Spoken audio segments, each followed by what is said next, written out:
하나님 말씀 같이 보도록 하겠습니다. 마가복음 12장 1절부터 12절까지 말씀입니다.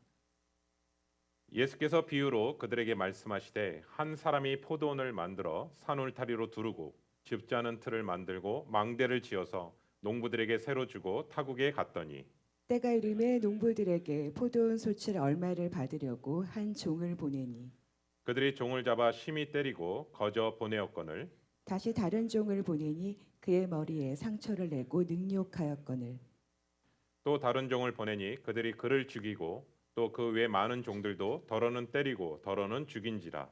이제 한 사람이 남았으니 곧 그가 사랑하는 아들이라 최후로 이를 보내며 이르되 내 아들은 존대하리라 하였더니 그 농부들이 서로 말하되 이는 상속자니 자 죽이자 그러면 그 유산이 우리의 것이 되리라 하고 이에 잡아 죽여 포도원 밖에 내 던졌느니라. 포도원 주인이 어떻게 하겠느냐 와서 그 농부들을 진멸하고 포도원을 다른 사람들에게 주리라. 너희가 성경에 건축자들이 버린 돌이 모퉁이의 머릿돌이 되었나니 이것은 주로 말미암아 된 것이요 우리 눈에 놀랍다함을 읽어보지도 못하였느냐 하시니라.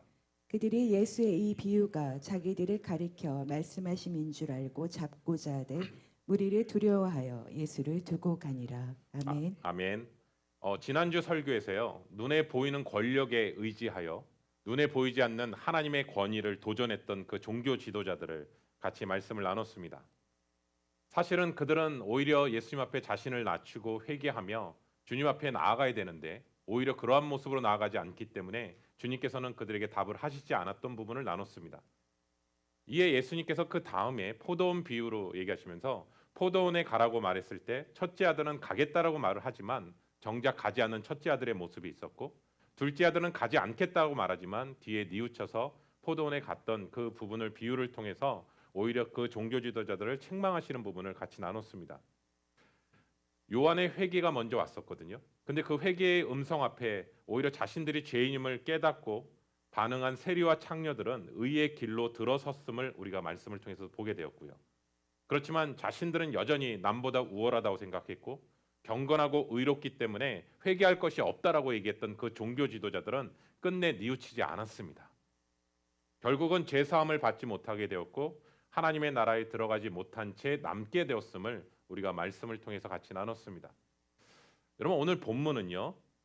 예수님께서 또 다른 포도원 비유를 그들에게 말씀하시는 부분이 나오는데 이 본문은요. 특별히 이사야서 5장에 나오는 그 포도원의 노래를 의미하는 사건으로 연상이 됩니다. 여러분 이사야서 5장에서 이 포도원 비유가 나오는데요. 하나님께서 기름진 산을 고르신 후에 최상품의 포도나무를 심습니다.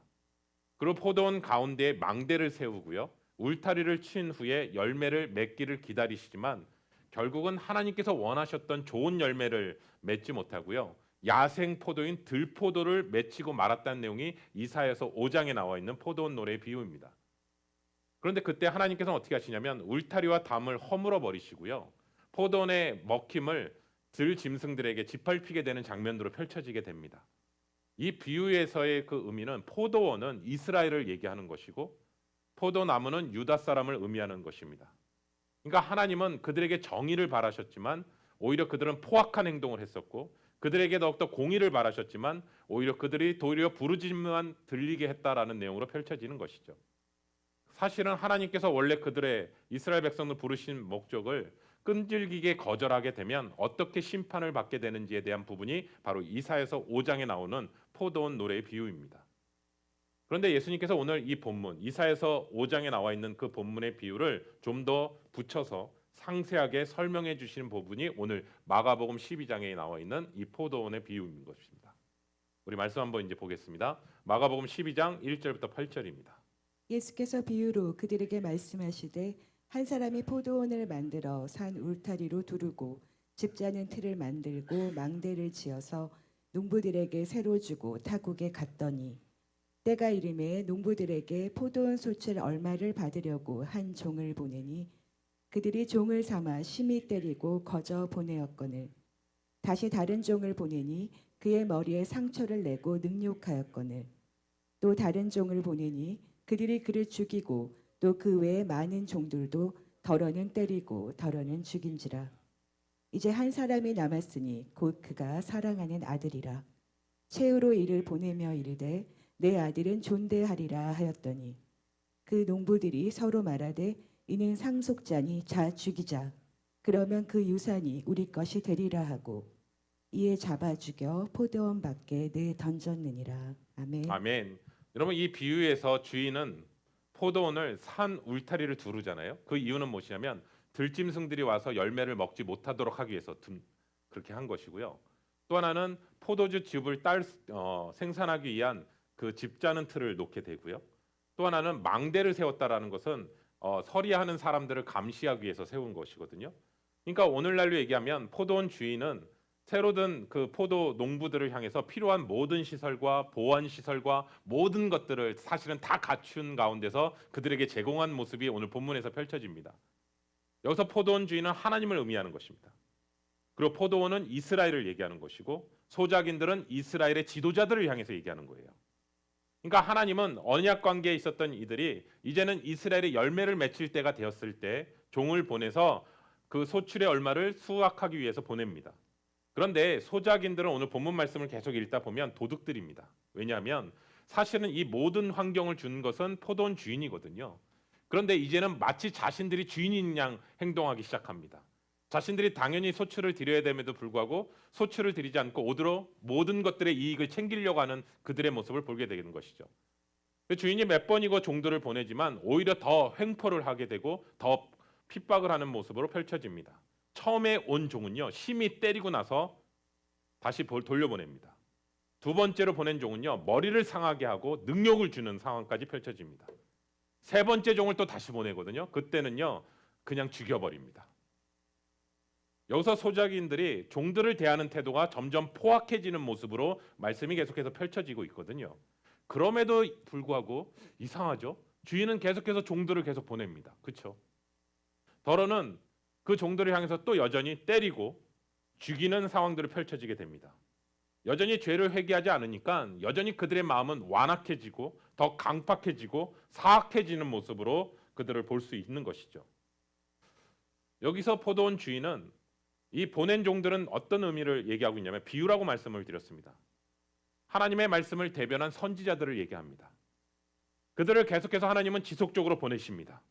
그런데 이들은 하나님께서 그렇게 보내신 이유는 그들이 하나님께 돌아오게 하기 위해서 메신저로 계속해서 보내는 것이거든요. 그런데 그들은 하나님의 말씀에 귀를 기울이지 않습니다. 그리고 하나님의 말씀을 전하는 그 선지자들을 선대하지도 않습니다. 심지어요 때리고 능욕하고 심지어 죽이는 일까지 펼쳐지게 되는 것을 오늘 본문 말씀을 통해서 예수님께서 비유로 얘기하십니다. 그런데 하나님은요 여기서 포기하지 않으시고 마지막으로 내 사랑하는 아들을 보내리라라고 결심하십니다. 여기서 사랑하는 아들은 누구일까? 예, 맞습니다. 예수 그리스도를 얘기하는 겁니다. 왜냐하면 성경의 저자 마가는요 1장에서 예수님께서 세례를 받고 올라오셨을 때 하늘로부터 음성이 들리거든요. 이는 내 사랑하는 아들이라 내가 너를 기뻐하는 자다라고 분명히 말씀하시거든요. 그래서 마가는 분명히 이 사랑하는 아들은 누구냐? 예수 그리스도를 얘기하는 것이죠. 예수님은 하나님 아버지가 너무나 사랑하는 아들이었습니다. 비유에 나오는 포도원 주인의 사랑하는 아들입니다. 그 아들을 소작인들에게 보낸 이유는 내 아들만큼은 존중해 주겠지 하는 그 마음으로 보낸 것이죠. 그런데 아들이 오는 것을 보고 소작인들은 이런 생각을 하게 됩니다. 그를 죽이면 주인의 전 재산이 우리들의 재산이 될 것이다 라고 생각해서 아들마저 죽여버리고 포도원 밖으로 내던져 버립니다. 예수님은 이 포도원의 비유를 통해서 지금 이 얘기를 듣고 있는 대제사장들과 서기관들과 장로들을 향해서 너희들이 마치 성전의 주인인 것처럼 모든 이권과 모든 것을 통제하면서 모든 것을 취하고 있지만 실제로 성전의 주인은 누구냐? 하나님이시다라는 것을 얘기하는 것이고요. 그것이 하나님의 것이라는 것을 드러낸 사건입니다. 여러분 성전을 주신 진짜 이유는 무엇이냐? 예수님께서 이 비유를 통해서 의의 열매를 맺기를 기대하셨다라는 것이죠. 그런데 세례 요한의 그 회개의 외침 앞에서 합당한 열매를 맺으라는 그 음성조차도 돌이키지 않는 그들의 모습을 통해서 하나님의 아들인 예수 그리스도를 영접하지 않는 그들의 모습이 그대로 다 드러나는 것을 보게 됩니다. 여러분 가만히 돌아보니까요. 그들의 눈에는요. 하나님이 보이지 않습니다. 하물며 하나님의 아들인 예수 그리스도가 눈에 들어올 리가 없겠죠. 이 악한 소장이들이 포도원 주인이 사랑하는 아들을 죽인 것처럼 이들도 하나님께서 아버지께서 사랑하시는 아들을 죽일 것입니다. 여기서 우리가 깨닫는 영적인 교훈이 있습니다. 첫 번째는요, 하나님은요 우리에게 여러 번 기회를 주신다라는 거예요. 여러분, 사람은 어떤가요? 아무리 잘해도요, 잘하다 한 번 못하잖아요. 그러면 관계가 틀어지기 시작합니다. 한 번 마음에 안 들잖아요. 한 번 내 마음의 기분을 상하게 하잖아요. 한 번 나의 마음을 섭섭하게 하잖아요. 서슴없이 인간관계 끊어버립니다. 그렇지 않나요? 그런데요, 하나님은 그렇지 않다라는 거예요. 하나님은 참으시고요, 자비하시고 긍휼로우시고 우리에 대해서 오랫동안 인내하시고 여러 번 회개할 기회를 주십니다. 하나님이 만약에 그런 분이 아니셨다면 저와 이 자리에 계신 성도님들 가운데서 어느 누구도 예배를 드릴 사람은 없을 거라고 생각합니다. 하나님께서는 여러분 한 분 한 분을 인내하시고 기다리시고 참으시고 우리를 바라보시고 함께 하신다는 사실을 오늘 말씀을 통해서 다시 한번 비추게 됩니다. 두 번째는요, 바로 지금이 돌이킬 때라는 거예요. 그러면 하나님께서 자비와 긍휼이 너무나 많으시고 인내하시고 오래 참으신 분이시고 여러 번 우리에게 기회를 주신다는 거 맞습니다. 그런데 마지막으로 한 번 더 기회를 주실 때도 있습니다. 그런데 그때가 우리는 언제인지 모릅니다. 저는 아까 우리 찬양 불렀잖아요. 정결한 마음을 주시옵소서. 그 찬양은 다윗이 하나님 앞에 고백하는 장면이거든요. 하나님께서 다윗을 밧세바 사건을 통해서 마음이 너무 힘드셨죠. 근데 다윗을 향해서 사실은 많은 시간을 주셨을 거예요.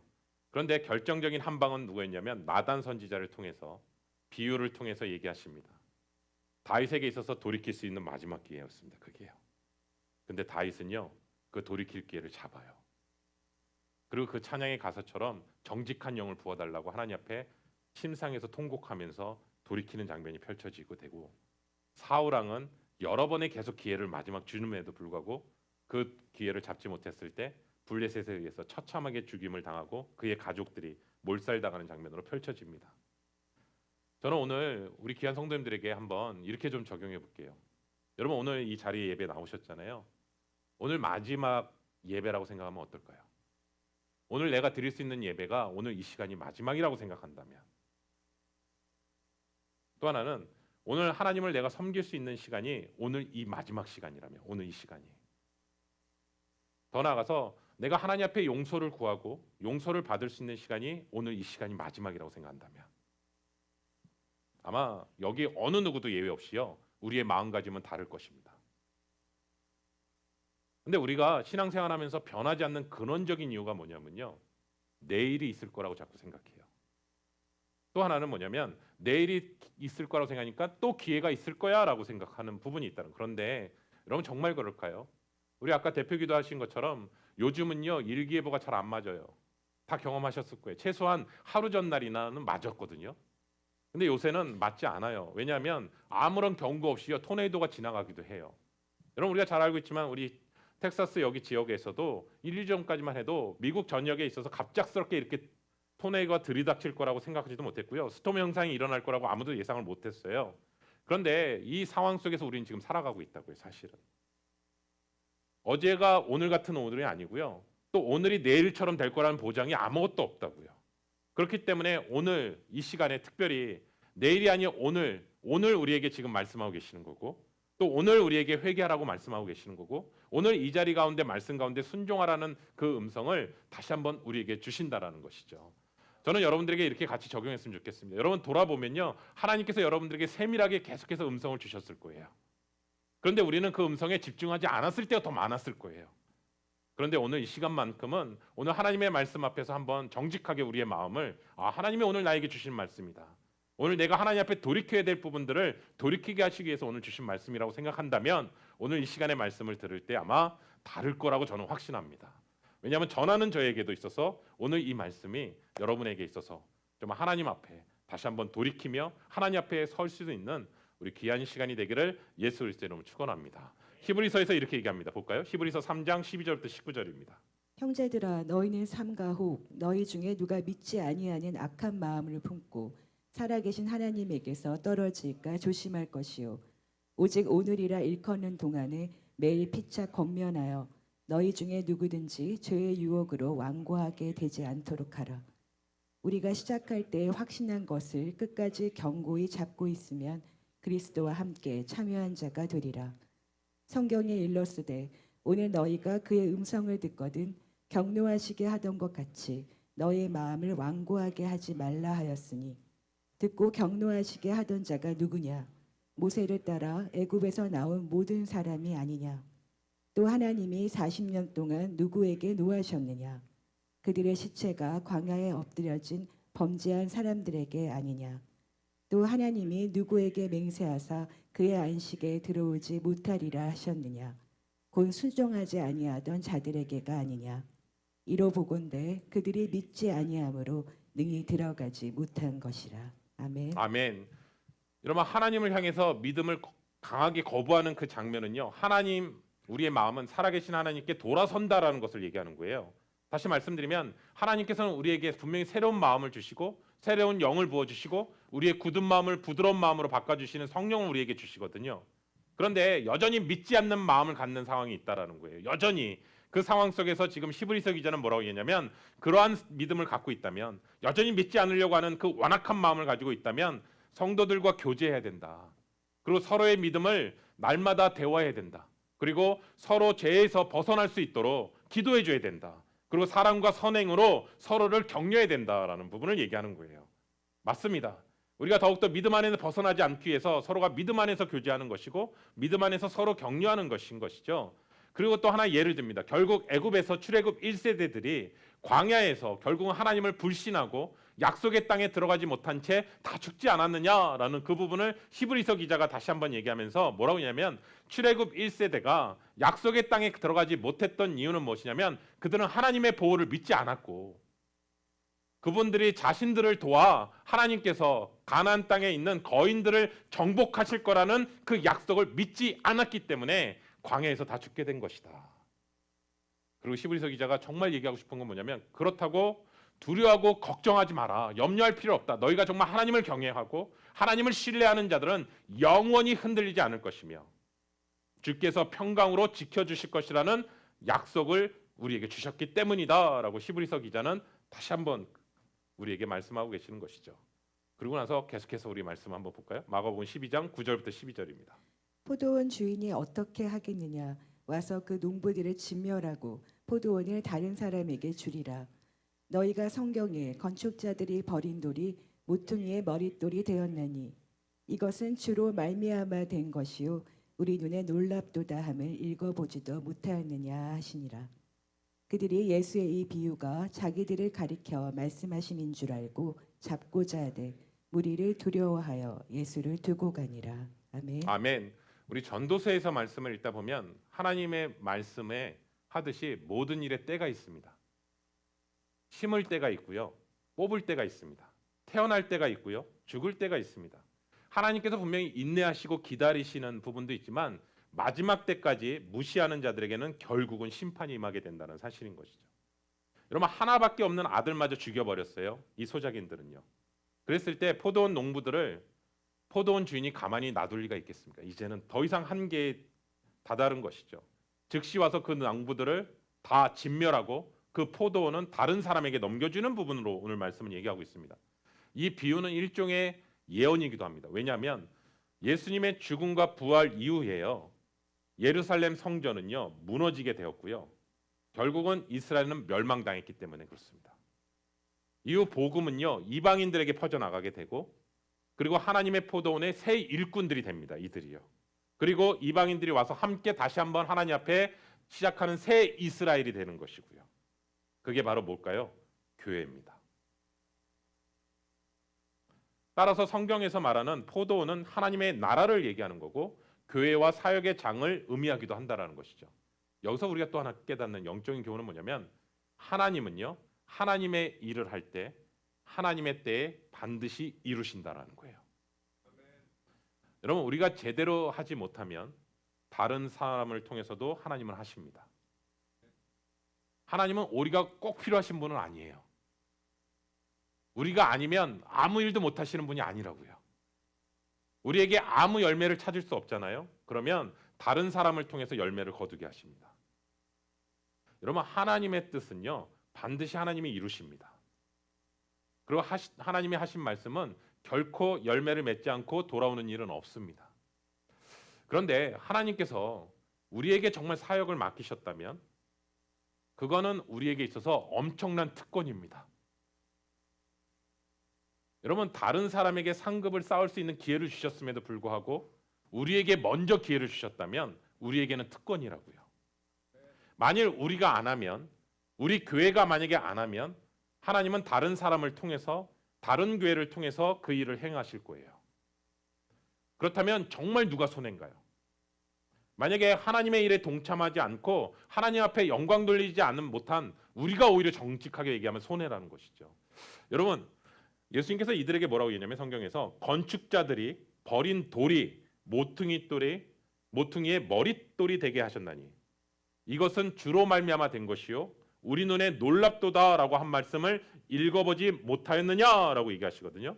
여러분, 이 구절은요, 예수님께서 10절에서 얘기하고 계시는데 이 구절도 시편 118편 22절 말씀을 인용한 거예요. 그러면 시편 118편 22절 말씀은 어떤 내용이냐면 원래 이 구절은 다윗은 이새의 집에서도 외면을 당했고 사무엘한테 왕으로 기름 부음을 받았지만 이스라엘에게서 외면당한 채 사울에게서 쫓겨다녔던 다윗이 이스라엘이 왕이 되었던 그 목동 이야기에 대한 부분의 구절이에요. 근데 예수님께서 이 구절을 이용하시면 뭘 얘기하고 싶은 거냐면 이스라엘에게 버림받았고 십자가에 못 박혀 죽으실 것이라는, 부활하셔서 만왕의 왕의 주로 오실 것이라는 예수 그리스도에 대한 예언한 구절과도 같은 내용이에요. 우리가 구약을 읽다 보면 예수 그리스도를 예표하는 구절들이 있거든요. 바로 이 구절을 얘기하는 거죠. 아이러니하게 뭐냐면 다윗이 이야기를 알아요, 유대인들도. 그리고 그들은 지금 메시아를 기다리고 있는 거예요, 이 구절을 통해서. 그런데 정작 자신들이 핍박하고 있는 이 예수가 우리가 기다려야 될 메시아라고 전혀 보지 못하고 있음을 오늘 말씀을 통해서 다시 한번 얘기하는 것이죠. 그러니까 이 포도원 비유에서 거절당하고 죽임당한 그 아들 있잖아요. 그 아들이 바로 건축자들이 버린 돌이었다. 그런데 그 돌이 말씀으로 비추게 되면 모퉁이의 머릿돌이 되었다. 지금 너희들이 그리스도에 대해서 정말 너희가 안다면 그 그리스도를 여전히 거절하고 버린 자들이 바로 너희들이야 라고 하면서 예수님이 빗대어서 얘기하는 것이죠. 여러분, 여기까지 예수님께서 그들에게 얘기하시면 둘 중에 하나거든요. 회개를 하든지 돌이키든지 아니면 더 완악해지든지. 그런데 그들은요, 더 완악해집니다. 예수를 잡으려고 합니다. 그런데 무리가 두려워서 잡지 못합니다. 여러분, 이 비유를 우리가 말씀을 통해서 보면 마태복음에서도 나오고요, 누가복음에서도 나오거든요. 근데 마가복음에 없는 내용이 좀 덧붙여진 내용이 나옵니다. 우리 한번 볼까요? 마태복음 21장 41절부터 46절이요. 그들이 말하되 그 악한 자들을 진멸하고 포도원은 제때에 열매를 바칠 만한 다른 농부들에게 새로 줄지니이다. 예수께서 이르시되 너희가 성경에 건축자들이 버린 돌이 모퉁이의 머릿돌이 되었나니 이것은 주로 말미암아 된 것이요 우리 눈에 기이하도다 함을 읽어본 일이 없느냐. 그러므로 내가 너희에게 이르노니 하나님의 나라를 너희는 빼앗기고 그 나라의 열매를 맺는 백성이 받으리라. 이 돌 위에 떨어지는 자는 깨지겠고 그 돌이 사람 위에 떨어지면 그를 가루로 만들어 흩으리라 하시니 대제사장들과 바리새인들이 이 예수의 비유를 듣고 자기들을 가리켜 말씀하심인 줄 알고 잡고자 하나 무리를 무서워하니 이는 그들이 예수를 선지자로 알미었더라. 아멘. 아멘. 43절 한번 좀 펴주시겠어요? 파워포인트로 그 전에요. 여러분, 그 43절에 이렇게 얘기하거든요. 예수님은 그러므로 내가 너희에게 이르노니 하나님의 나라를 너희는 빼앗기고 그 나라의 열매 맺는 백성이 받을 것이다 라고 말씀하고 계십니다. 여러분, 이 43절의 말씀을 딱 읽으셨을 때 뭔가 좀 내용이 클리어하지 않고 이해가 조금 왠지 잘 되지 않지 않나요? 근데 이 구절을 원어나 영어로 보게 되면 어떤 뜻이냐면 너희에게서 하나님의 나라를 빼앗아 열매를 맺게 될 한 민족에게 줄 것이다 라는 뜻입니다. 좀 더 이해가 쉽죠? 너에게서 하나님의 나라를 빼앗아 정말 열매를 맺게 될 한 민족에게 줄 것이다라고 얘기하는 뜻이거든요. 그런데 여기서 이스라엘에서 빼앗은 하나님의 나라에서 열매를 맺게 될 한 민족은 뭘까? 그 질문 앞에서 뭐냐면 다름 아닌 예수 그리스도를 주라 믿는 그리스도인들, 즉 교회를 통해서 말하는 것임을 분명히 말씀하고 있습니다. 아, 한 민족이 교회를 얘기하는 거구나. 예수 그리스도를 주라 믿는 그들에게 줄 것이다라는 것이죠. 여러분, 제가 이 설교를 준비하면서 이 구절을 이해하고 깨닫게 되는 부분이 있었어요. 뭐냐면요. 왜 그렇게 그 포도원 주인은 분명히 많은 종들을 죽이었던 그 소작인들에게 왜 자신이 사랑하는 아들을 보냈을까라는 질문이었거든요. 반드시 고통당하거나 죽임을 당할 텐데 왜 그럼에도 불구하고 보냈을까라는 그 질문이 저는 이 본문을 읽으면서 계속 던져지는 질문이었거든요. 그렇지 않나요? 그런데 여기서 깨닫는 것은 뭐냐면 아들을 보낸 이유는요. 포도원을 살리기 위하셨구나. 아들이 포도원 밖으로, 영문 밖으로 버려져야 포도원이 살릴 수 있는 거구나. 죽임당한 아들을 통해서 결국 죽고 부활하여 교회의 기초가 되시는 거구나. 열매가 없어서 버림받을 포도원이었다고요. 그 버림받은 포도원은요. 저와 여러분들도 들어가 있다고요. 이 포도원이에요, 지금. 그런데 사랑하는 아들이 버림받고 죽이시는 십자가로 말미암아 열매 맺는 포도원, 즉 하나님의 백성이 된 것인 것이죠. 그렇기 때문에 포도원 주인은 예수님을 계속 보낸 거예요. 여러분, 하나님은요, 우리도 동일했다고요. 열매를 맺지 못했다고요, 우리도요. 그러면 우리에게도 동일한 건 뭐였냐면 심판이었다고요, 심판. 그런데 사랑하는 아들을 보내셔서 그분이 죽으심으로 말미암아 그분 안에서 성령의 열매를 맺는 교회로 세워지게 하셨다라는 것이죠. 아, 그래서 보내신 거였구나.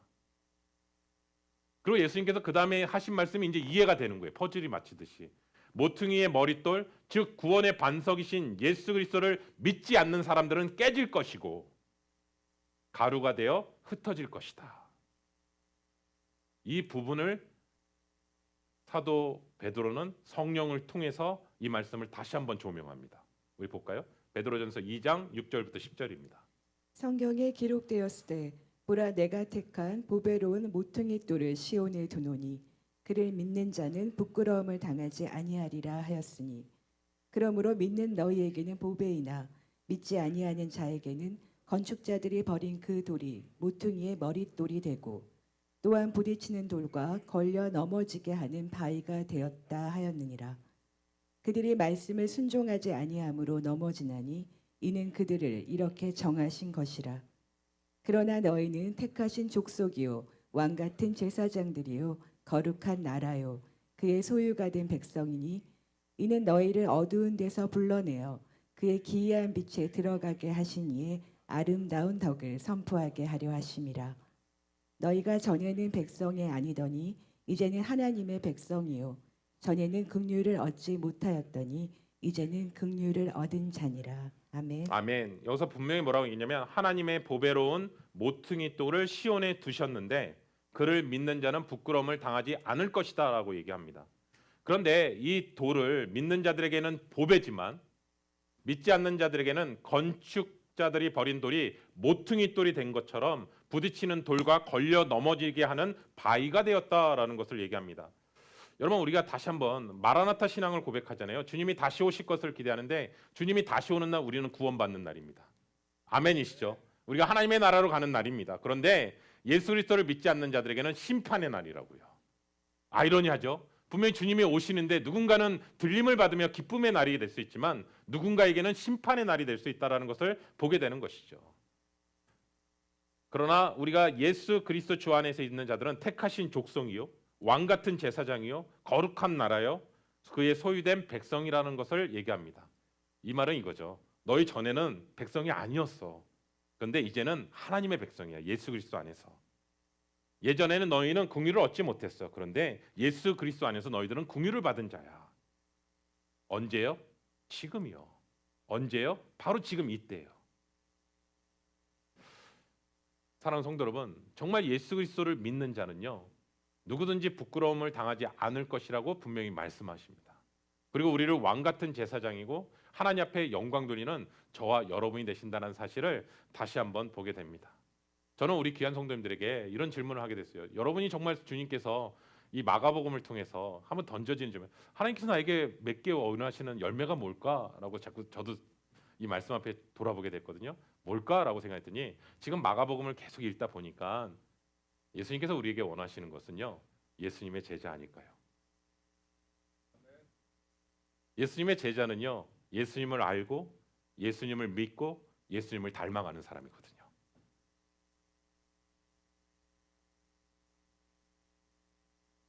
제자 안에는 예수님께서 주시는 모든 것이 그 안에 있거든요.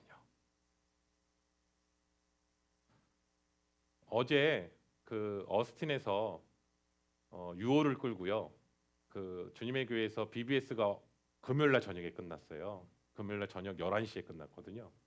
그래서 이제 거기에 있는 BBS에 사용되었던 그 데코레이션을 또 다 준비하고 토요일날 아침에 이제 유호를 끌고 아내도 차도 가고 해서 두 대로 움직여서 이제 오게 된 거죠. 한 2시간 한 반 정도 운전을 했던 것 같아요. 근데 이제 돌아오는 발걸음에 이제 와서 하다 보니까 6월 끄니까 또 굉장히 지루하더라고요. 시간이. 그 옆에 세미가 앉아 있었거든요. 근데 그 오는 기간인데 생각해 보니까 또 번쩍 생각나는 그 시간이 뭘까? 야, 개인 기도 시간이다. 제가 그렇게 설교했었잖아요. 그렇죠?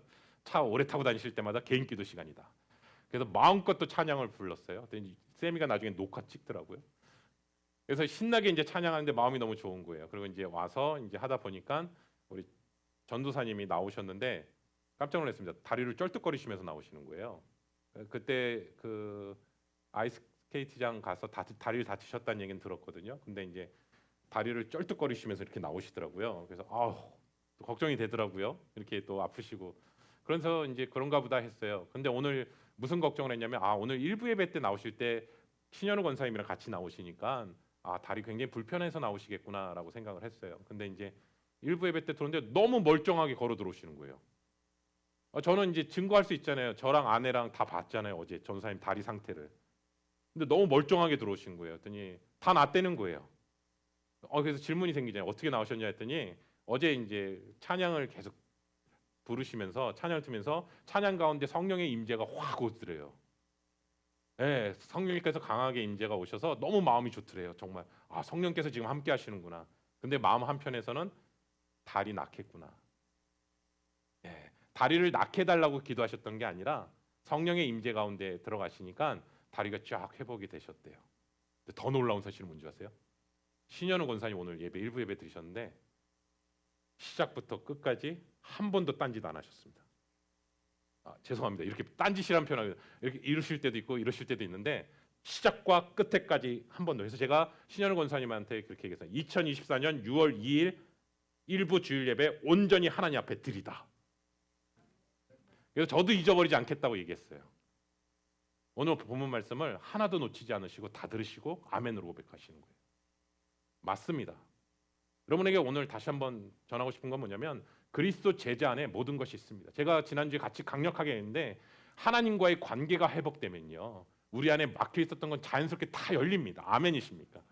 예, 우리가 놓여 있는 문제를 자꾸 붙잡고 있다 보면 하나님과의 관계를 놓칠 때가 너무나 많다라는 거예요. 가만히 돌아보니까 여러분의 삶 속에서 하나님께서 역사하실 때요, 하나님과의 그 막혀 있었던 것이 열리면요, 하나님께서 순풍처럼 열어 주신다고요. 여러분이 그리스도의 제자가 되면 베드로의 고백 이거 아니에요? 요한이요? 성문 미문하네. 내게는 은과 금은 없거니와. 여러분 저와 여러분의 고백 아닌가요? 정말 은과 금 많으신가요? 예, 은과 금은 없거니와. 예. 근데 진짜 필요한 거, 내 안에 계신 예수 그리스도의 이름으로 명하노니 일어나 걸으라. 예, 여러분에게 정말 강력한 것은 예수 그리스도라고요. 그분께서 우리를 살리셨고 우리와 지금 함께 하시고 우리와 함께 역사하시는 그분이라는 사실을 다시 한번 그렇기 때문에 우리에게 이 마지막 때에 정말 우리가 하나님 앞에 드릴 수 있는 열매는 뭐라고요? 제자다. 제자 안에는 예수 그리스도의 성품이 다 담겨져 있죠. 예수님을 알고 예수님을 믿고 예수님을 닮아가는 것. 그것이 우리가 이 땅 가운데 주님 앞에 서는 그날까지 우리가 나아가야 될 모습인 줄로 믿습니다. 그래서 저는 이 말씀을 다시 한번 붙들고 나아가길 소원합니다.